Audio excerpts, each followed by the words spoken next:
बच्चों, एक बार फिर से आप सभी का स्वागत करता हूं ईडी अकेडमी में लर्निंग विद एक्सेलेंस। तो ध्यान से देखो बच्चों, लास्ट क्लास में हमने आपको पॉलिनोमियल्स के कुछ क्वेश्चंस दिए थे होमवर्क में और आज हम उन्हीं क्वेश्चंस को सॉल्व करेंगे। स्टार्ट करते हैं, चलो। तो देखो बच्चों, ये कल के होमवर्क का पहला क्वेश्चन था, if the zeros of the polynomial are a minus b, a and a plus b, then find the value of a and b। अब यहाँ पर क्या होता है बच्चों, जब आप इस तरह का क्वेश्चन देखते हो तो आपको दिमाग में आता है कि सर ये वो है और यहाँ पर आप इसको सॉल्व करना चालू कर सकते हो। बट बच्चों, हर बार क्वेश्चन उसी तरह से सॉल्व हो जिस तरह से हम चाहते हैं जरूरी नहीं है। यहाँ पर क्वेश्चन कुछ इस तरह से दिया हुआ है कि a minus b, a और a plus b ये तीनों जीरोस हमें दिए हुए हैं।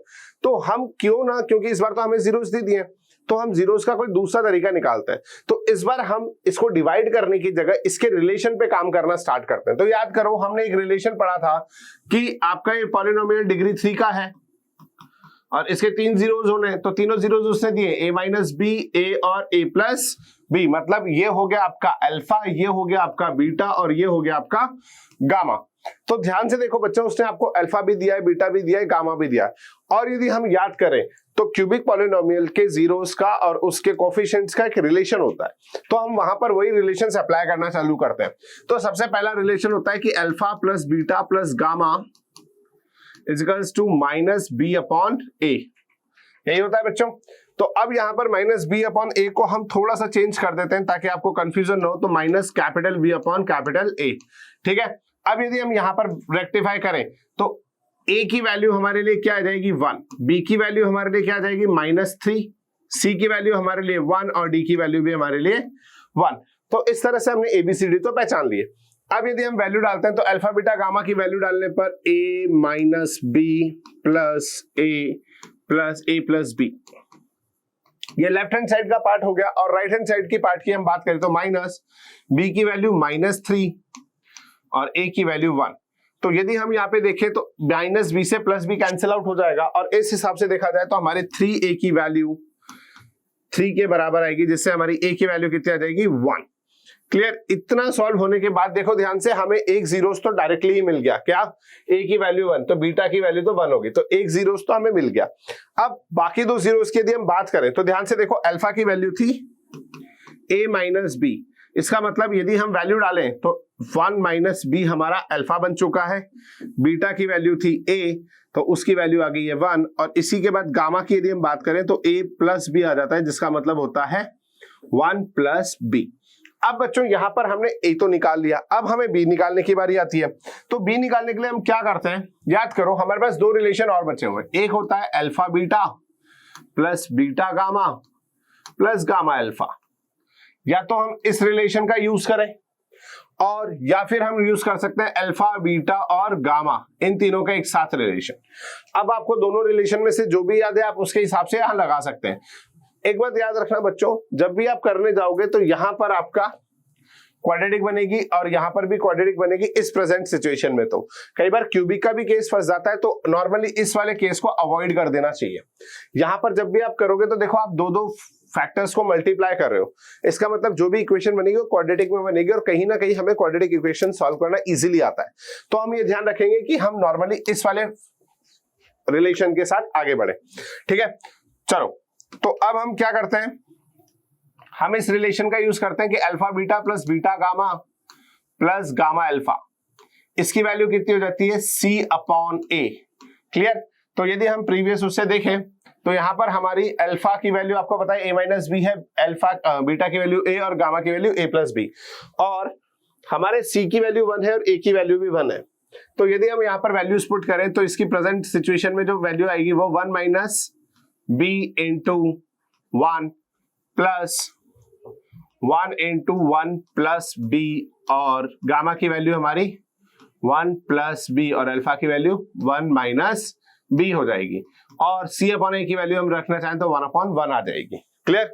अब यदि आप इसको सॉल्व करते हैं तो देखो बच्चों, क्या बन जाएगा 1 minus B plus 1 plus B plus 1 minus B square equals to 1। Yes और नो।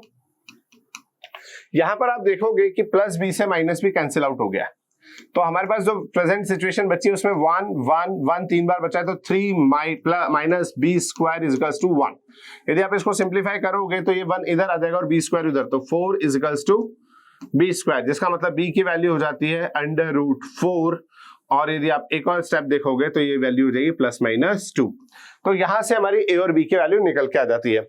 यदि हम इनको उसमें डालें जो रूट्स जीरोस हमें दिए थे, तो a प्लस बी बन जाएगा 1 + 2। क्लियर? ध्यान से देख लो, यहाँ पर +2 और -2 दोनों आए हैं, तो मैं एक एक करके करूंगा। इस वक्त जो मैं सिचुएशन ले रहा हूं ये मैं b इज इक्वल्स टू +2 लेके कर रहा हूं, और यहां पर b इज इक्वल्स टू -2 लेके करूंगा, तब भी आप पाओगे कि जीरो सेम ही आ रहे हैं। क्लियर? तो जीरो सेम आने के लिए अब देखना कैसे होगा। a प्लस बी की वैल्यू यहाँ पर कितनी हो जाएगी 3। a की वैल्यू की यदि मैं बात करूं तो वो 1 है, तो वो 1 ही रहेगी, और a माइनस बी की यदि मैं बात करूं तो 1 - 2 कितनी हो जाएगी -1। तो इस तरह से जो हमारे तीनों जीरोस आ रहे हैं वो आ रहे हैं आपके -1 1 और 3। अब यदि हम इस वाली सिचुएशन की बात करें तो इस वाली सिचुएशन में a प्लस बी कितना हो जाएगा 1 + -2। यदि आप इसको सॉल्व करने जाओगे तो -1 आएगा। a की वैल्यू आपकी 1 थी तो 1 ही रह जाएगी, और a माइनस बी की वैल्यू 1 - -2, सिंप्लीफाई करते ही 1 + 2 हो जाएगा विच इज इक्वल्स टू 3। तो अब ध्यान से देखो यहां पर भी जीरोस क्या है -1 1 और 3। तो b की वैल्यू प्लस और -2 लेने से सिर्फ इतना सा हुआ कि जो जीरोस थे वो अलग अलग तरीके से आए, बाकी जीरो सेम ही आए। ठीक है? और a और b की वैल्यू उसने आपसे पूछे, तो a की वैल्यू आपकी 1 है तो b की वैल्यू आपकी +2 है। a की वैल्यू यदि आपकी 1 है तो b की वैल्यू आपकी -2। ये दोनों ही सिचुएशन पॉसिबल हो जाती है। क्लियर? ये था क्वेश्चन इंटरेस्टिंग। अब यदि हम अगले क्वेश्चन की बात करें, ये वाला जो हमारा सेकंड होमवर्क क्वेश्चन था, ये भी थोड़ा सा इंटरेस्टिंग है। ध्यान से देखो क्या बोल रहा है, if the polynomial is divided by another polynomial this. आपको px दिया हुआ है और उसको डिवाइड करने के लिए gx दिया हुआ है। प्रॉब्लम क्या है, वो कह रहा है कि इस केस में रिमाइंडर बच जाता है, मतलब ये इसका फैक्टर तो नहीं है। यदि रिमाइंडर बच जाता है तो इसका मतलब ये इसका फैक्टर तो नहीं है। तो वो बोला remainder comes out to be x + a, मतलब यदि हम इस प्रोसेस में px को gx से डिवाइड करें तो हमारे पास x + a as a remainder बच जाना चाहिए। और वो कह रहा है कि इस केस में आपको k और a की वैल्यू पता करनी है। तो k कहां है, ये रहा, a कहां है, ये रहा, मतलब रिमाइंडर में कुछ पार्ट छुपा हुआ है और कुछ हमारे डिविजर में पार्ट छुपा हुआ है। तो अब ये हमें ढूंढना है। तो ध्यान से देखते हैं कि कैसे चलेगा ये सारा काम। आ जाओ। तो सबसे पहले यदि डिवाइड की प्रोसेस और रिमाइंडर निकालना है, तो ध्यान से देखो हमारे पास रिमाइंडर थ्योरम होती थी, बट 9th क्लास में जब आपने रिमाइंडर थ्योरम पढ़ी थी तो आपको पता था कि रिमाइंडर थ्योरम से आपका आंसर हमेशा -2 -3 +2 +3 इस तरह से निकल के आते हैं, मतलब डिजिट्स निकल के आती हैं।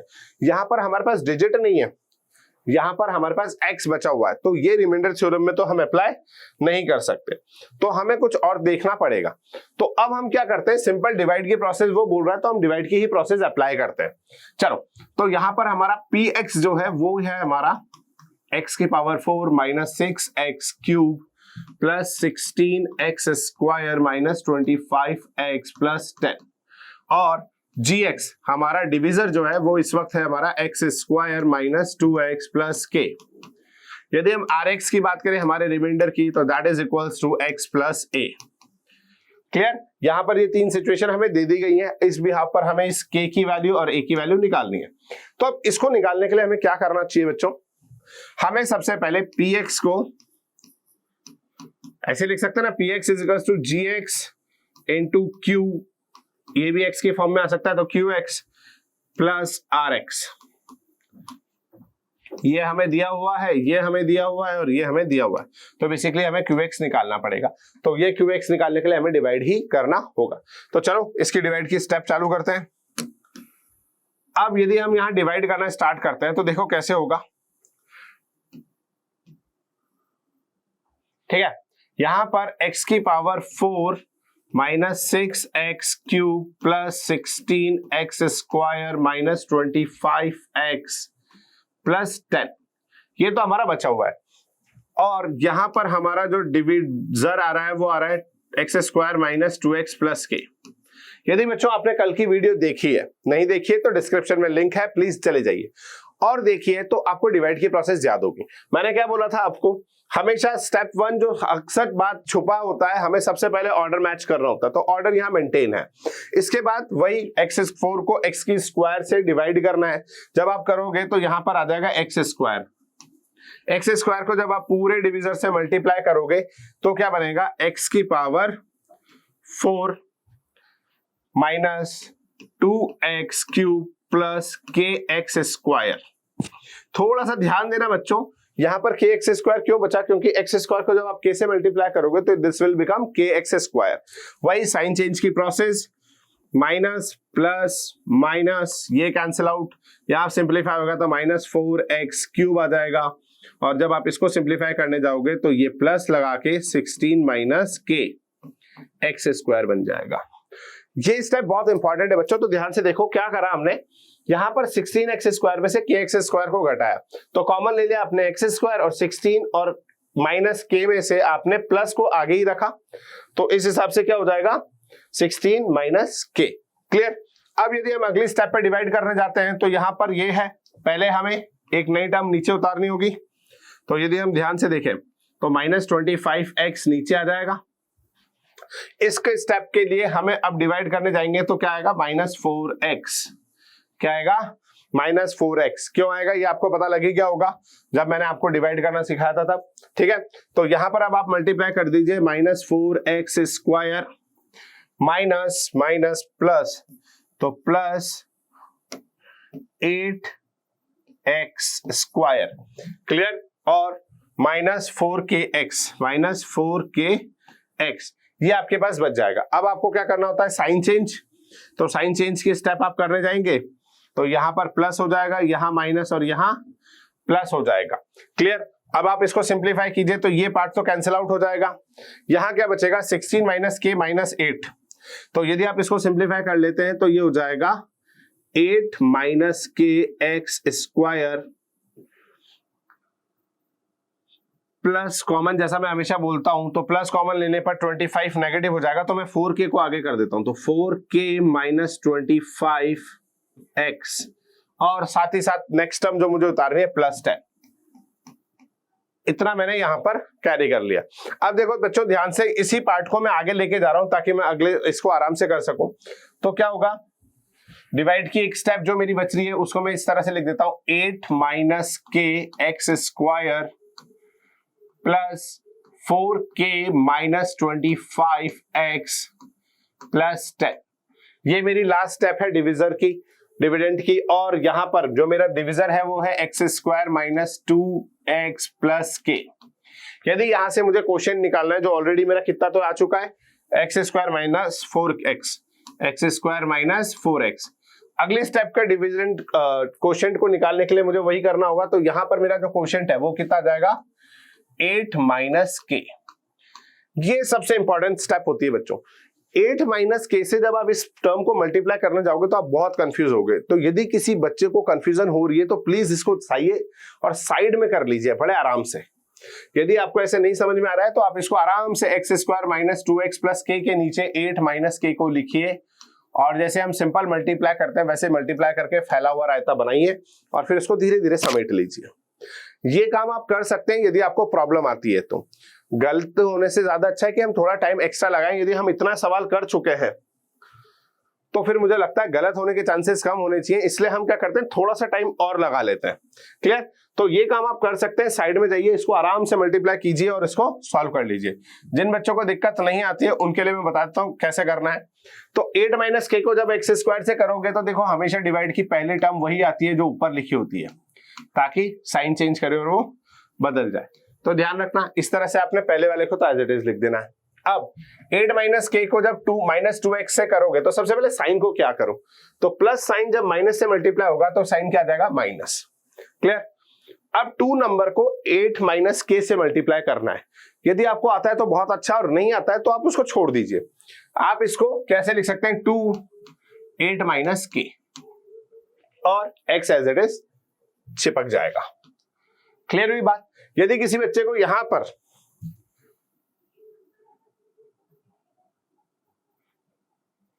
(16 माइनस 2k लिखना है तो वो भी लिख सकता है, कोई दिक्कत की बात नहीं है, दोनों ही स्टेप सही है।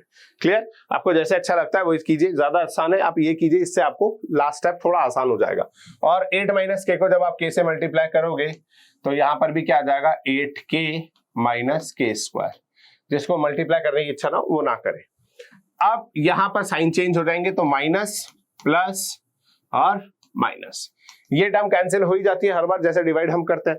तो अब इतना सा पोर्शन हमारे पास बचा हुआ है। अब आप चाहें तो इस रायतों को थोड़ा देर अच्छे से फैलाइए और उसके बाद समेटिए, या फिर थोड़ा दिमाग लगा के जल्दी जल्दी समेट लीजिए। तो अब आपको कैसे करना है ध्यान से देखिए। सबसे पहले तो x बचेगा, x के आगे क्या बचेगा वो हम सॉल्व करेंगे। साथ ही साथ इधर प्लस लेने के बाद ब्रैकेट के अंदर जो भी बचा है हम उसको इस तरह से ब्रैकेट के अंदर डाल देते हैं, माइनस के स्क्वायर। ओके, यहां साइन चेंज होंगे बच्चों, ध्यान रखना, यहां प्लस आ जाएगा तो प्लस के square minus 8k plus 10। Clear? ये साइन चेंज की बहुत गड़बड़ हो जाती है तो आपसे भी हो सकती है, इसलिए प्लीज ध्यान से इसको करिएगा। अब यहां क्या बचता है वो देखते हैं। जब आपने इसको प्लस कर दिया तो प्लस के कारण कोई प्रॉब्लम तो होनी नहीं है, क्योंकि ये भी ब्रैकेट अब प्लस से ही खुलेगा। तो जो जैसा है वैसा का वैसा, तो 4k में से 2k माइनस हो जाएगा तो कितना बचेगा, 2k। और 25 में से 16 माइनस हो जाएगा तो -9 बचेगा। क्लियर? अब इतना होने के बाद सवाल क्या कह रहा था, सवाल कह रहा था कि रिमाइंडर बचना चाहिए x प्लस a, और यहां हमारा रिमाइंडर बच रहा है x प्लस दिस। यदि आप देखो तो यहां पर 1 है और a की वैल्यू यहां पर भी इस तरह से मल्टीप्लाई में 1 है। तो ये तो मेरे को पता लग गया कि ये जो पार्ट है, देखो ध्यान से मैं कंपैरिजन करूं तो k square minus 8k plus 10 जो है वो a के बराबर होना चाहिए। पर यहां दोनों वेरिएबल हैं तो हम एक साथ सॉल्व नहीं कर सकते, तो हम पहले इधर वाले पार्ट को सॉल्व करते हैं। तो वो क्या कह रहा है कि यहां के हिसाब से 2k माइनस 1 जो है वो 1 के बराबर होना चाहिए। यस और नो? इस हिसाब से हम क्या करेंगे, 9 को उधर भेजेंगे तो 2k इज इक्वल्स टू 10 हो जाएगा और k की वैल्यू हमारी कितनी निकल के आ जाएगी, 5। और यदि k की वैल्यू यहाँ 5 निकल जाती है तो बच्चों अब आप आराम से a की वैल्यू निकाल सकते हैं। क्यों? क्योंकि a की जो वैल्यू है वो पूरी k पे डिपेंड करती है। तो यहाँ k की वैल्यू 5 रख दीजिए, तो 5 का square minus 8 into 5 plus 10 equals to a।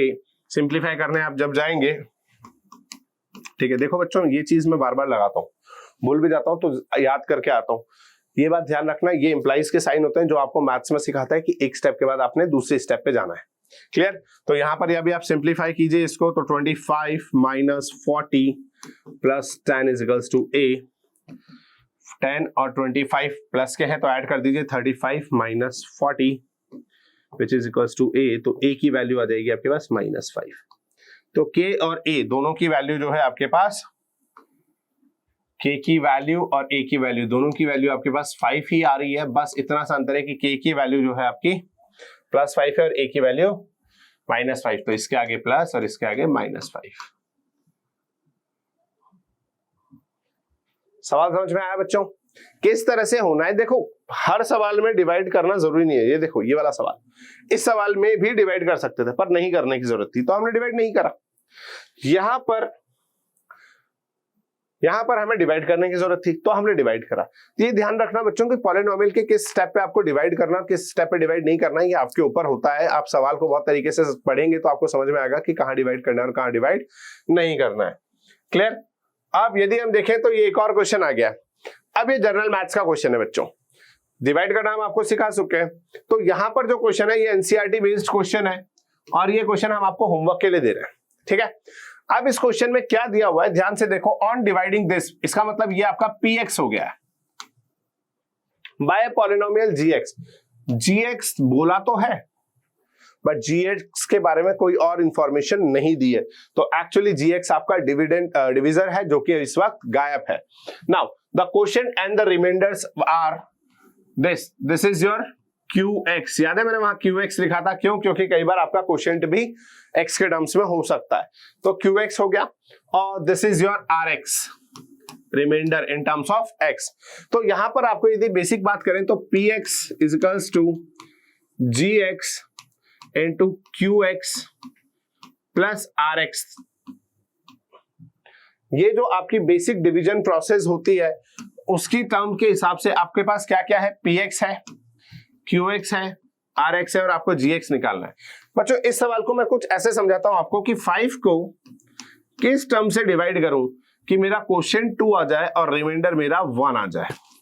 यदि मैंने आपसे ये क्वेश्चन पूछा है कि मैं 5 को किस नंबर से डिवाइड करूं कि मेरा क्वोशिएंट 2 आ जाए और रिमाइंडर 1 आ जाए, यदि कोई भी बच्चा स्मार्ट है तो वो इसमें क्या करेगा, सर 5 इज 2 इंटू क्वोशिएंट की जगह मैं क्यू लिख देता हूं प्लस रिमाइंडर की जगह 1। अब आप इसको सिंप्लीफाई करने जाएंगे तो सबसे पहले 1 को इधर भेजेंगे तो 5 माइनस 1 इज 2 क्यू और क्यू की वैल्यू कितनी हो जाएगी 4/2 इज 2। तो बच्चों जो प्रोसेस आपने यहां करी, सबसे पहले रिमाइंडर को आपने डिविडेंड के पास भेजा। सेम इस क्वेश्चन में इस रिमाइंडर को आप पहले डिविडेंड के पास भेजेंगे और सिंप्लीफाई करेंगे। उसके बाद आपका इस केस में देखो, जब यहां डिवाइड में क्यू आना था वैसे तो आपका क्वोशिएंट आता 2, बट क्वोशिएंट की वैल्यू निकालने के लिए आपने डिविजर की प्रोसेस डिविजर निकालने के लिए डिविजर को वहीं छोड़ दिया और जो क्वोशिएंट था उससे डिवाइड कर दिया। सेम प्रोसेस करी तो आपका क्या निकल के आ गया, डिविजर क्या था, डिविजर 2 था। अब देखो 2 को यहां रख के देख लेते, 2 को जब 5 से डिवाइड करने जाएंगे तो 4 आ जाएगा 2 टाइम्स में और रिमाइंडर बच जाएगा 1। तो इस प्रोसेस के थ्रू जैसे आपने यहां पर डिविजर निकाला, वैसे सिमिलरली आपको यहां पर भी यही प्रोसेस करनी है स्टेप बाय स्टेप और आपका आंसर आ जाएगा। तो ध्यान रखना, सबसे पहले गिवन पॉलिनोमियल में से RX को घटाइएगा और उसके बाद x-2 से पूरे रिमेन पॉलिनोमियल को डिवाइड कर दीजिएगा। तो आपके पास अकॉर्डिंग टू क्वेश्चन जो आपका डिविजर होना चाहिए था वो निकल कर आ जाएगा। क्लियर? ठीक है, तो उम्मीद कर रहा हूं आपको वीडियो पसंद आया होगा। वीडियो पसंद आए तो वीडियो को अपने दोस्तों के साथ शेयर कीजिए, वीडियो को लाइक कीजिए और प्लीज चैनल को सब्सक्राइब कीजिए। Thank you.